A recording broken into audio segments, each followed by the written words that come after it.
Hello. No, your eyes are not deceiving you. Yes, hi, Sushi is back. Notice anything different?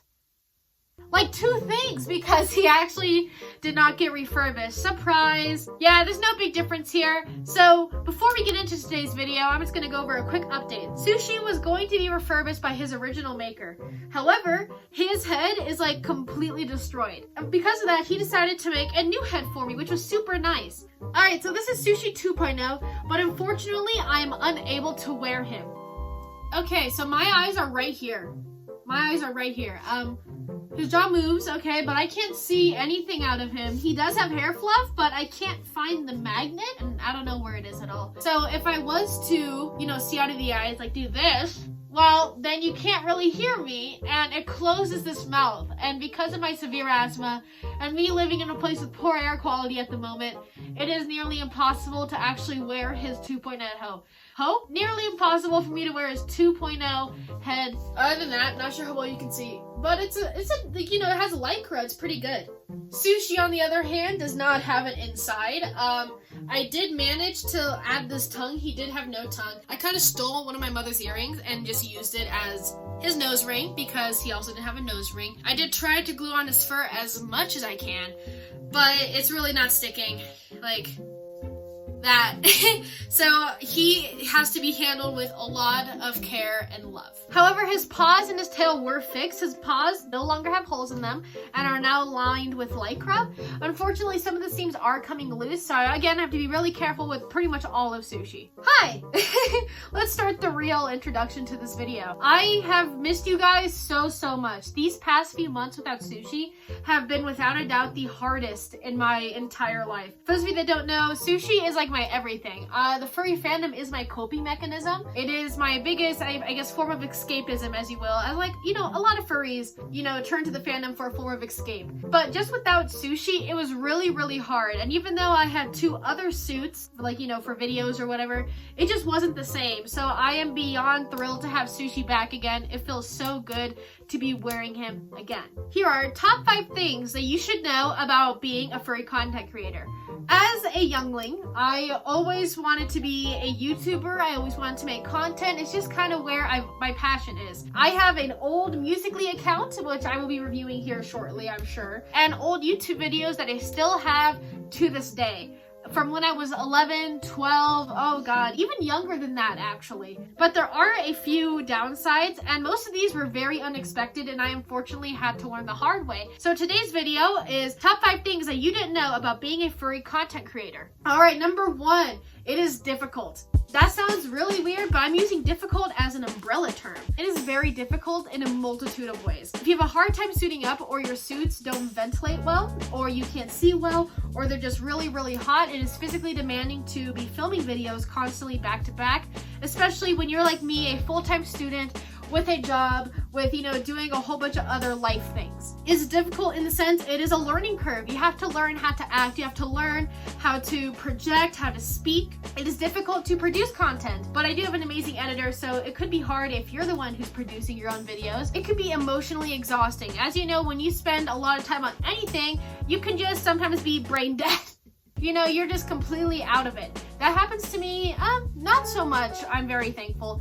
But a lot of my other friends who are furry YouTubers, or they are, TikTok creators, after they film a lot of videos, not only are they physically exhausted, but emotionally, they're just out of it. Number 2, you are your suit. This is, I don't know, kind of a dark one to cover. I don't like this one personally, but plain and simple, this is the truth. You are as good as your suit, which is, so messed up in a bunch of ways. Unfortunately, people do not care about you as a person, which that's really hard, and it sounds really bad. It's a really dark way to say it, but that's just, plain and simple. It's what it is. You are what your suit is. If you have a low quality suit, or it's not up to people's standards, people will probably not watch your content. They will probably not like your videos. Or if you have a suit that people love, and then you get a new suit, or you do something different to it, people would just leave because they only care about your suit. That is the big thing about being a furry YouTuber, is that you are wearing a suit. If I post content with just my face, and I'm just doing what I'm doing now normally, it probably will not get a lot of views because you are drawn in by the fursuit. You're watching it because I have a cute fursuit. Now, I have experienced this firsthand because while Sushi was off being refurbished for almost a year, I got 2 other fursuits. This is Luca, and this is Vancouver. Now, I love these suits very, very much. Luca here is he's a 3-year-old suit given to me by a friend. He's a big, fluffy, cuddly little boy. Now, Vancouver is my highest quality suit. He was made by Navy Workshop and sold to me by Beetlegoose. Like, you can definitely tell, you know, quality-wise, he definitely takes the cake.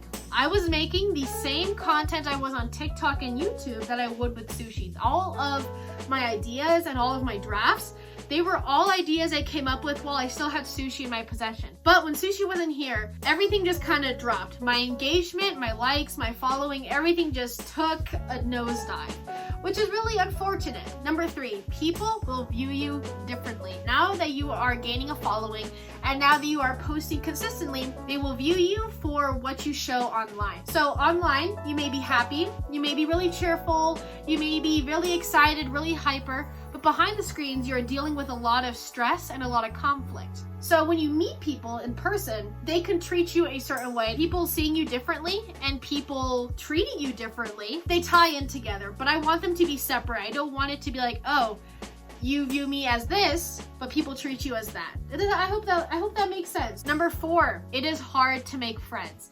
Now, again, back from number 3, because of the way that people see you and the way people treat you, it'll be very hard to make friends. I was not expecting this at all. You would think, oh, you know, you're gaining followers, you're talking to people, you're engaging with a community. Oh, you'll make a lot of friends, right? You're going out there, people are seeing your videos, people are seeing your stuff, but making personal friends, especially in real life in my experience, is very, very difficult. It is very hard to make furry friends in person.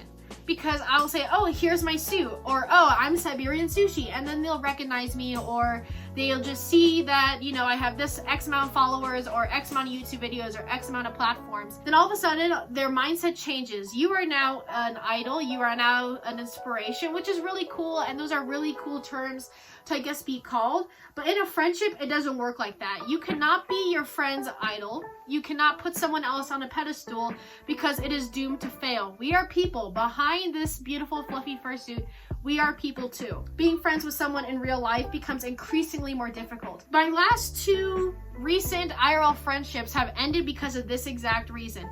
And oh boy, does it suck. All of my experiences online, making friends online through my Discord server, through Telegram, you know, just chatting with people, they are all really cool. Online, people seem to understand that, but I guess for some reason, as soon as it's in person, it's a whole different story. On top of that, I find that most of my furry friends that I do talk to in person tend to be other furry content creators. They know what it's like to be going through all of this and how hard it is to actually make IRL furry friends when you're out and about. Sorry that one was a bit of a downer, but I want to end this video on a high note. Number 5, you will have amazing opportunities as a furry content creator. Now, in my, it's gonna be about 2 years here soon that I've had Sushi and I've been making content. I've met some amazing, super nice, super cool people. Some of the people that I used to look up to and people I used to watch videos of are now my friends. I get to be more involved in the community, which is amazing. I love seeing what's going on in the furry fandom. I love drawing, I love seeing people's posts, I love tweeting. And if you're lucky enough, you could go to a furry con and get a platform and overall just have some amazing, lighthearted, fun experiences that other people and other types of influencers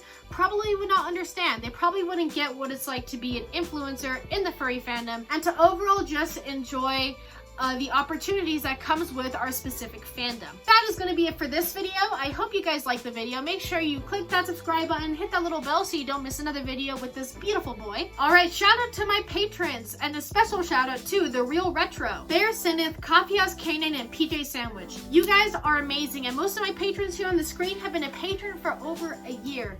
I love you guys so much. If you'd like to go check out my Patreon, it would help me a lot so I can buy a lot better supplies. I'm currently commissioning Nefertiti for a brand new fursuit head, and in July we'll be commissioning her for a full suit. But the extra funds would help, as I'm only about, a third of the way through saving. Over there on Patreon, you can get exclusive content. If you go there now, I am currently updating my Patreon, so you might see some things that don't look like they fit. That's because I'm fixing it, but hopefully in next week it'll be all done. Go check out my Discord server. The link is in the description. There we chat, we have movie nights, game nights, a lot of cool, awesome stuff. Alright guys, so I'll see you next week. Goodbye! Mwah.